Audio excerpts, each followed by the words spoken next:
প্রিয় ভাই, বাংলাদেশের জন্য আপনারা অনেকে হতাশ হয়ে যাচ্ছেন যে 10টি ব্যাংক দেউলিয়া হয়ে গেছে বর্তমানে, এবং পাশাপাশি অর্থনৈতিক একেবারে টালমাটাল, দ্রব্যমূল্য ঊর্ধ্বগতি। এই বিষয়গুলো আসলে অনেকে চিন্তা করছেন।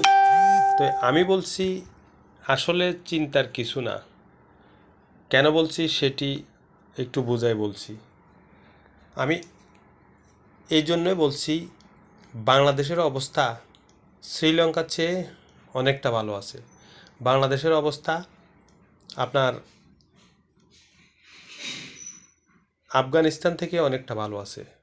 যে দেশগুলো দেউলিয়া হয়ে গেছে সেই দেশগুলো ঘুরে দাঁড়িয়েছে, কিন্তু আফগানিস্তানের অবস্থা, এই যে সেনা শাসকের যে সরকার ছিল, এই আমেরিকার সেনা শাসকের, তারা যে পালিয়ে গিয়েছে, পরবর্তী আফগানরা ক্ষমতা দখলে নিয়েছেন।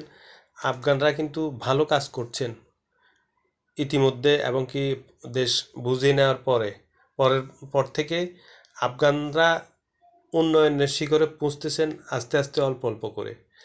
এবং পাশাপাশি শ্রীলঙ্কা একেবারে দেউলিয়ার একটি দেশ ঘুরে দাঁড়িয়েছে। তো আমাদের বাংলাদেশ এত দেউলিয়া হয় নাই শ্রীলঙ্কা আফগানিস্তানের মতো। আমাদের একটু মেধা যদি খাটাতে পারে, আমাদের দেশটা খনি সম্পদ দেশ।